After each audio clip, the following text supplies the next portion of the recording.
Herkese merhabalar arkadaşlar. Kanalıma hoş geldiniz. Eylül'ün Orhun'a her şeye itiraf etsin diyorsanız videomuzu beğenin, sayımızı görelim. Esaret dizisi yeni bölümünde Hira ve Orhun çok mutlu anılar yaşayacak. Ayrıca bu sayede Hira ve Orhun yalnız başlarına kalabilecek. Böylece dizimizde aşk sahneleri ön plana çıkacak. Orhun ise her fırsat bulduğunda Hira ile birlikte olacak. Bunun sonucunda Hira aniden hamile kalacak. Çünkü dizimizin konusu gereğince Hira'nın yeniden hamile kalması lazım. Hira'nın sıradaki bebeği bir erkek bebek olacak. Bu nedenle de Hira ve Orhun için yeni bir macera başlamış bulunacak.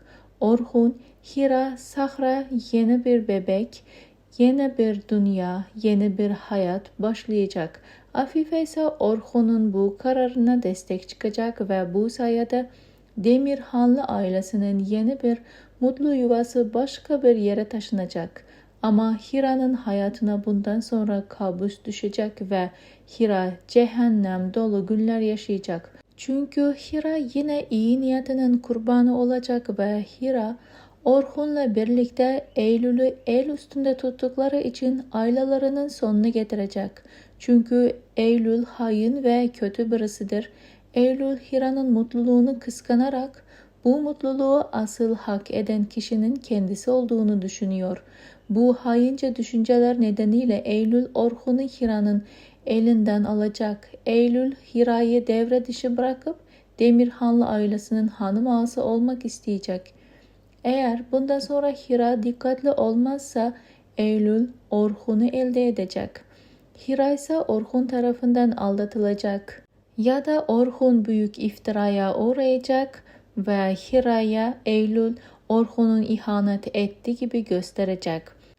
Eylül Orhun'un gazozuna uyku ilacı koyup onu yatağa koyacak. Hemen ardından Eylül Orhun'un yanına uzanıp yatağın örtüsünü kendi üzerine atacak. Hira ise yatak odasına gittiğinde Orhun'la Eylül'ü birlikte olduğunu sanacak.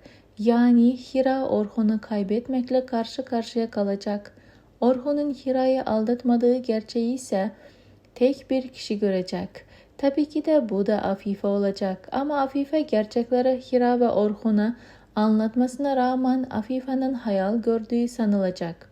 Orhun ve Hira Eylül'ü iyilik yaparak kendi sıcacık yuvalarını yıkılışını görecekler. Ayrıca önümüzdeki bölümde Elif Aziz için çabalamaya devam edecek. Elif ve Aziz aşkı da tüm güzelliğiyle sürecek. Aziz Elif'e aşkını itiraf edecek. Her defasında Elif de bu aşk itirafı karşısında iyice utanacak. Peki arkadaşlar, sizce Eylül yüzünden Hira ve Orhun boşanacak mı?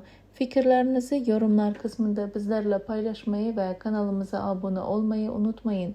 Yeni analizler en kısa sürede sizlere gelmeye devam edecek. Şimdilik hoşça kalın.